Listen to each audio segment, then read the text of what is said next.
So my name's Martin Hibbert. In May 2017, myself and my daughter Eve were the closest survivors of the Manchester Arena terror attack.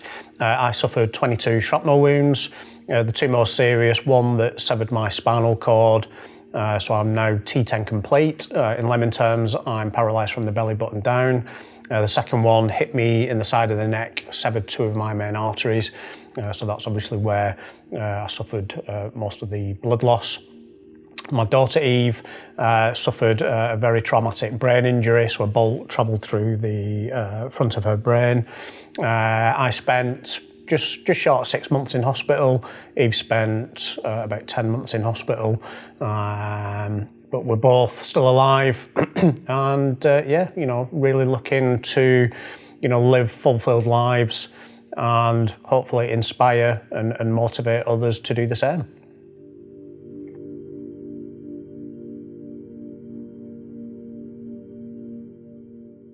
I think looking back at the time, it was the first time that I'd ever actually been in hospital overnight. I'd obviously been in A&E, kind of in my childhood and stuff with broken fingers and toes and stuff, but this was the first time really that I'd suffered a significant injury. Obviously, speaking to friends and family, it was a worrying time, whether I'd survive, the prognosis. And the aftermath, you know what I mean? So, it was a very worrying time, I think, for everybody. But certainly what I can remember is just a feeling of love and care, and wanting me to feel like me. I've said many a time that, I never felt like a patient during my stay here. And I think I was here maybe 5-6 weeks.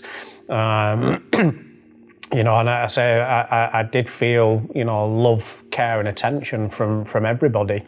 And I think that played a significant part, certainly in my recovery, but also the person that I am today, that kind of attitude of, the life that you live is down to you, that I got that from a very early stage in my care here at Salford Royal.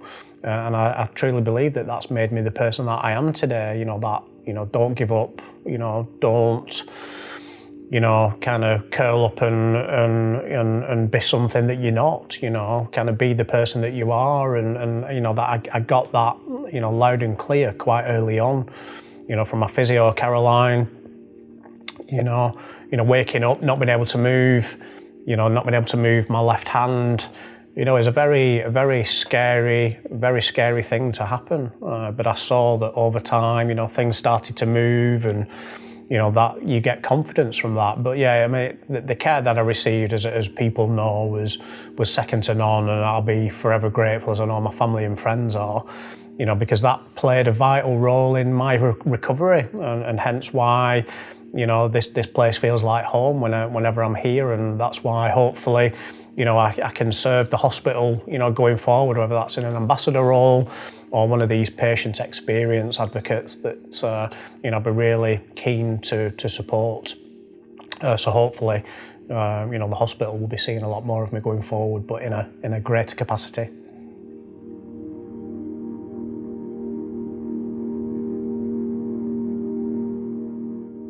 Yeah, obviously I knew I was going to be in hospital for anything from 6 to 12 months. So, it was a case of getting used to being in the hospital environment. But one of the things I remember certainly as I started to come round, and obviously the medication was wearing off and things, and the painkillers that was on, certainly in my time in major trauma, was rather than people having a perception about what I wanted or what I needed, they asked a question, and people who've seen my talks will know, about the infamous shave that Stuart gave me, and that was, at the time, I was clean shaven, and I took pride in my appearance, so to wake up in hospital and not have had a haircut or a shave for several weeks, that alone has a mental kind of a capacity. To see yourself in that position kind of took a lot out of me as well. So, for Stuart to ask kind of what I wanted, at that moment in time, it was a shame. Now, if Stuart hadn't have asked that, or had kind of thought, well, he's in this position, so he'll want this, that, or the other, who knows what the outcome would have been. But, during my stay at Salford Royal, like I said, I never felt like a patient. I felt like a human, and a lot of the time I felt like Martin, and that's an amazing thing to, I think, to hear. And I know, speaking to a lot of the doctors and nurses, for them to hear that and for me to feel like that is, I think, very special. So I always, when I'm doing these talks, I always say, don't think because somebody's got this injury or they feel like that they want this, that, or the other. Ask the question, because the answer might be something so simple. It might just be a haircut, it might be a shave, it might be to cut toenails, it might be to have a drink of coffee or tea. It could be anything, the simple things. And that's when I've done these talks over the last few months to carers and the NHS, that's what they've said. We need to get back to the simple things that maybe has been forgotten, during COVID and, the stresses and strains that have been put on the NHS.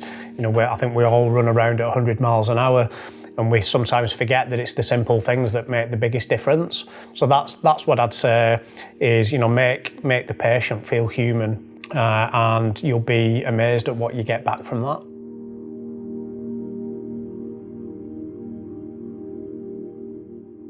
I think knowing that I was safe and being well cared for, which was never in question here at Salford Royal, I think one of the things certainly that my wife really appreciated was just the honesty that she was getting from not just my surgeon, Mr. Saxena, but from Stuart, head of major trauma, the nurses. She was kept up to date all the time, and I think that was really important. So she wasn't, she was obviously worrying anyway, but to know that she was fully involved in the decisions and kind of the care. So she was never second guessing. The doctors and nurses were keeping her up to date about everything, where I was, what was being done, why it was being done. And that was really important, especially when she was staying here. My wife and my mum stayed at Salford Royal for about 3 weeks. So she was living here pretty much. And became very close to a lot of the other patients that had been involved in the terror attack as well. So to have that community around her, but also the doctors and nurses, was really important, and kind of just took a bit of that pressure off.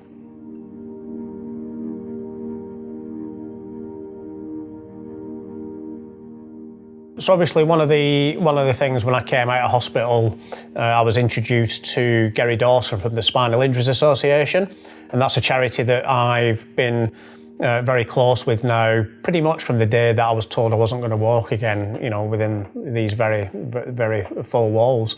So when I came out of hospital, I wanted to give something back to the charity.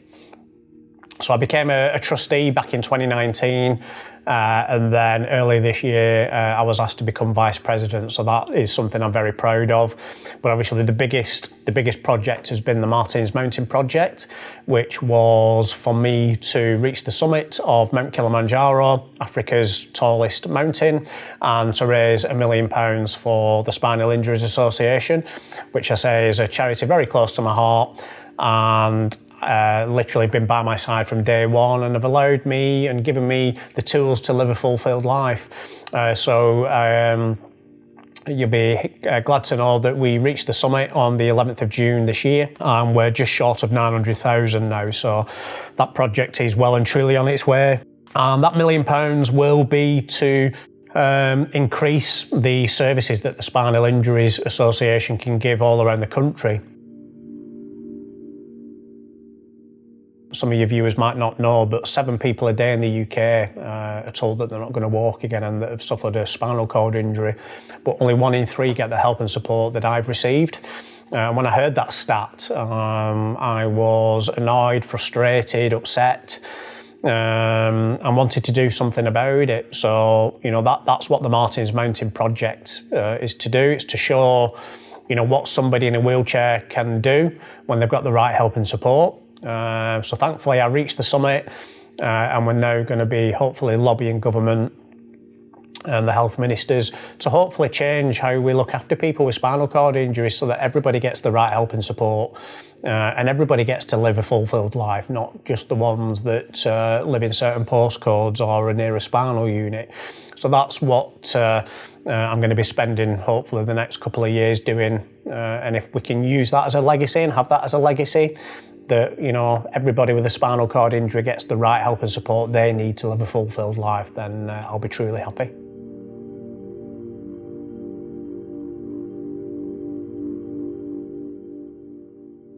Yeah, I mean, obviously I've become very close friends with a lot of people at Salford Royal. Obviously Mr Saxena, my neurosurgeon, Stuart Wildman, head of major trauma, and Caroline Abbott, who's now also working in major trauma. So I've got a lot of special friends in and around Salford Royal.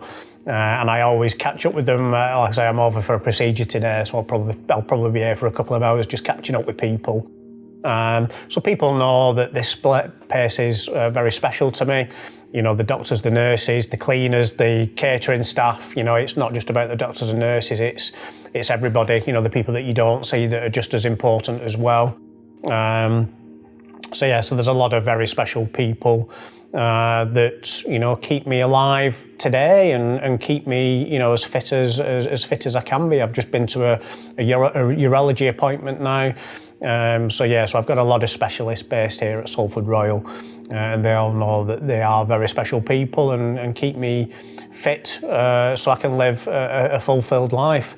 And yes, you know, when I did the talk at the AJ Bell Stadium a few weeks ago, you know, that was the first time that I've been able to really talk about my journey over the last 5 years. So it was really nice to be able to talk to the staff from Salford Royal. It was probably the first time that I've been able to do that since I've been injured with the COVID and things. So I felt very special, I felt very humbled and very proud to be able to do that and to hopefully give the Salford Royal and the NCA staff around the regions hopefully the inspiration and the motivation to carry on doing what they're doing. You know, I know that they've had a tough time over the last, you know, couple of years with the COVID and obviously with the, you know, where the world is at the minute, you know, the outlook for the future doesn't look great either, and we've got winter coming. So, you know, it is going to be a tough time as it always is. So hopefully my words, you know, can inspire them and can motivate them that they are doing something truly magical every day. And if it weren't for them, people like me wouldn't be alive and we wouldn't be able to do the great things that we do. So hopefully they heard that loud and clear. And, you know, if I can support Salford Royal and the NCA, you know, with the ambassador roles, with the patient experience roles, then I'd love to be able to do that. And I know that there's talks going on behind the scenes for me to be able to do that. So hopefully the staff of the hospitals will be seeing a lot more of me in the future.